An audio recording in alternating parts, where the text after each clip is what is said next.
So, okay, for those uninitiated, yesterday we had the implementation of the blockade on top of the blockade. So essentially, America creating a secondary blockade uh, in the Gulf of Oman on top of Iran's Iran didn't really have a blockade, right? They had like a tolling system where people would come and pay them money to get through, assuming that you weren't actively involved in the war against Iran, right? So um, since the ceasefire negotiations broke down, America has now implemented a secondary blockade that is basically supposed to be stopping, I guess, anybody who actually goes along with the tolling process, is my understanding. Like anyone who actually paid Iran to get through.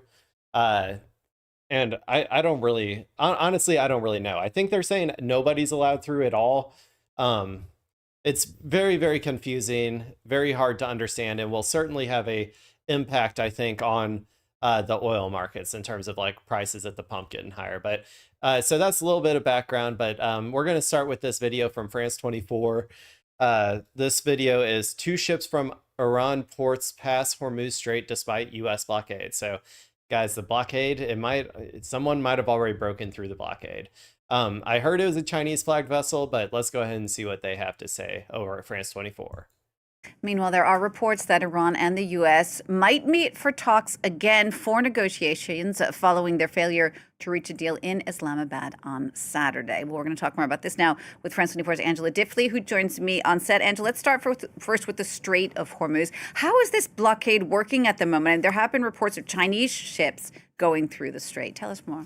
Yeah, various organizations are trying to track this, but it is very difficult because some vessels turn off their transponders, which allow them to be tracked. Some sail under false flags. The United States has more sophisticated Not a false equipment. flag. So what we know from what these organizations are reporting is that 4 vessels have transited the Strait of Hormuz, that 2 vessels have visited Iranian ports, and that 2 vessels have Chinese links. But we don't know if it is the 2 Chinese-linked vessels that have visited the Iranian ports.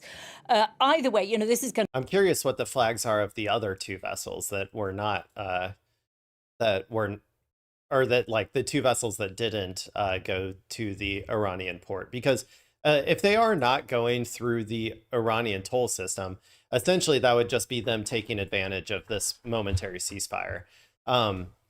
And like assuming that Iran isn't going to like blow up their vessels while they're in the middle of this, quote unquote ceasefire. So I would be curious who those vessels were, but to be watched really, really closely, because for this to work successfully, the idea was nobody goes into an Iranian port, nobody exits an Iranian port, and it could severely undermine the entire blockade.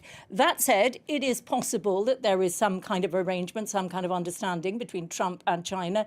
They will certainly want to avoid any kind of standoff. We talked yesterday about the very concerning idea that U.S. ships might try to seize a Chinese. Well, and I guessed yesterday that if China will probably continue shipping oil through the Strait of Hormuz.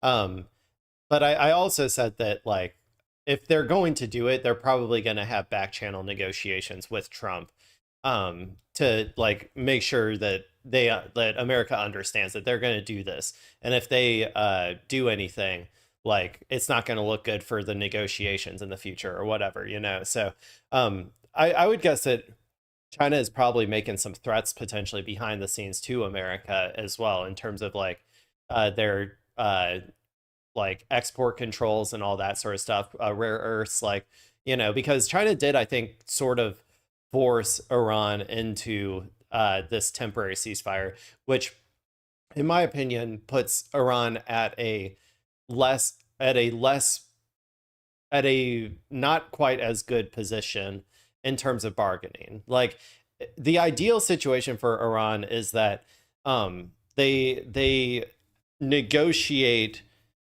number one, on the battlefield, which they've already kind of won the fight on the battlefield, but they negotiate during wartime, essentially, like as stuff is ongoing, not under some temporary ceasefire. because that's when that's when they have the most leverage. And so I think China kind of pushed them into this temporary ceasefire, because China, more than the amount of clout that they are getting off of America's descent into, like, chaotic fascism and like energy, like disrupting the energy market of the global economy, like just to save the Nazi state of Israel, like in, like they are enjoying a lot of, like, getting a lot of that power and projection and like all of the benefits of America shooting itself in the foot. But they also at the same time, I think, care most of all about stability, because that all of their plans, like what their goals, they're very inwardly focused. I would say China doesn't have very much ambitions for like for external force projection, or like if they do, it's really just as a deterrent for America. I think China is generally very inwardly focused, and to meet their goals and their demands and their plans, and I think they probably think that to get into a better position strategically in the future, they don't want the global energy market to be like fucked for like years or decades. Like they really want to keep the status quo to some extent, because they were already benefiting from the status quo. But they were like, it's like a win-lose situation. Like you win some, you lose some when America starts, shooting itself in the foot and behaving like a toddler with a $1.5 trillion army all around the world, Chinese ship, that seems to be an unthinkable scenario that everyone would want to avoid to nuclear powers there. It might be that there is some sort of understanding that the Chinese will try to persuade Iran to end the closure of the Strait of Hormuz, perhaps in return for access to Iranian ports. And China is the biggest buyer of Iranian oil, so they really do have leverage there. It also matters significantly to the Chinese. That would not be the China. So I don't buy that. I don't think that's what China's going to do. It would not be like, the only way that America stops is if it gets a really big bloody nose on this one. Like if it if it feels like the entire world can recognize it as a complete and total failure, that's the only way America stops this. Like America isn't going to just stop. And I mean, I'm talking America and Israel, right? They're not going to just stop with Iran after they destabilize Iran. If they win in Iran, then I'm sure Turkey is next, and then I'm sure after that, I don't know, Sudan or wherever, right? Like, or Pakistan, like, they're not going to stop until somebody forces them to stop. So it would be a bad idea strategically to allow America to get any sort of perceivable victory in this situation. If you want global stability and peace, you need like America needs to be brought down like 10 pegs if we want to see any sort of like peace, like global peace for the next like 10 years.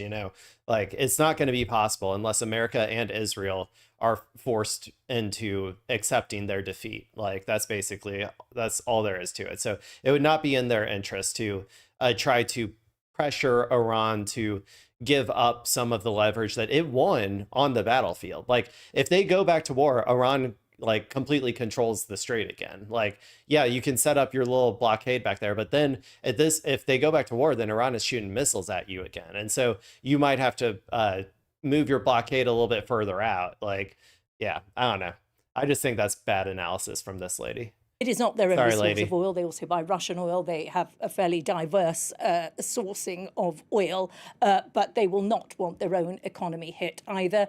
There could be signs that perhaps Iran is keen to avoid a choke on its economy. Until now, China had really tried to stay outside this conflict.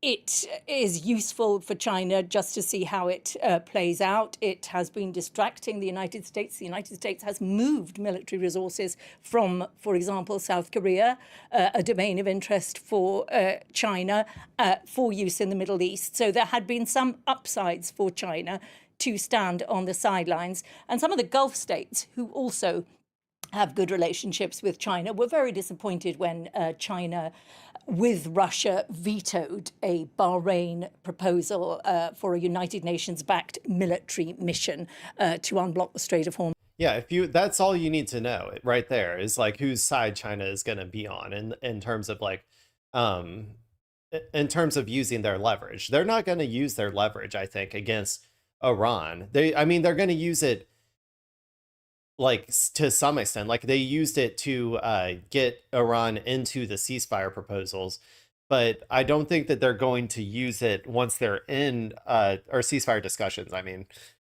once they're discussing, though, I think that it would like I don't think that they're going to try to make Iran capitulate, at least not on too much, maybe like a little bit, but yeah. Hormuz. They were pretty disappointed by that. Worth mentioning on this Hormuz issue, this Franco-British initiative, there will be a conference in Paris on Friday to look at ways of doing that once the war is over. In the meantime, what's behind these reports of further talks, perhaps, between the U.S. and Iran? Yeah, the New York Times is reporting and citing sources that at the talks on Saturday, that Iran proposed to suspend its nuclear program for 5 years, that the United States rejected that idea, said that wasn't enough, maintained the idea of at least 20 years. I think the JCPOA was 10 years, right? If I remember correctly. There are also questions about, how inspectors would access nuclear sites, whether nuclear facilities would be destroyed, what would happen to the nuclear, the highly enriched uranium. To be clear, though, the nuclear stuff is the thing that they're going to actually negotiate on, or like the thing that like Iran doesn't care that much, I think, about their like nuclear. They just want like a program as like a latent deterrent for like that, like an option that they could sprint to a bomb. But I always say like it's not that important to have like to be enriching the uranium yourself. Like I'm pretty sure if you needed to, like Pakistan or China could just send you a nuke and then Iran would be a nuclear armed nation. Like, so like, but I also think that like they now more than ever would probably want more like nuclear, like would probably want a nuclear bomb. And it kind of just depends, I guess, more what the person in charge says. I don't know if it's Khomeini's son. I don't know if it's an IRGC official puppeting Khomeini's son like a Muppet or something. I really have no idea. But yeah, I think that if they're going to negotiate on anything or capitulate on anything to give America the appearance of a victory, it would probably be on their nuclear stockpiles, like going from 60% enrichment back down to 20% like they had under the JCPOA or something. But I think that America is still being very hardline about like they want zero, like not even for medical purposes or anything, which are civil purposes. Like that's not going to fly. I don't think they're going to get that.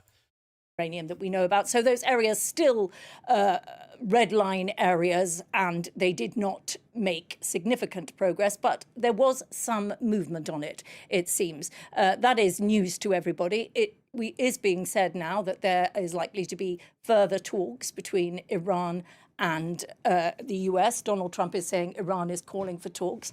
That's worth what it is, coming from Donald Trump. But perhaps Iran is fearful of a chokehold on its economy. There is as well, we are hearing... It's not that big of a chokehold, man. It's like 20% of Iran's economy. I mean, it is big, but they're under wartime. Like, you're going to take a hit regardless if you're in a wartime economy. But they have also land routes that they can export stuff through or whatever. Like, yes, it's a lot easier for oil in particular. You kind of got to go by the ocean. So that's what I'm saying is like that 20%, but all of their other exports and stuff can probably just be trucked over land routes and stuff. So it's not like it's going to be like, even if they do actually enforce this blockade, which it seems like they're not as of now, it's not going to be that big of a deal to Iran, if I had to guess. But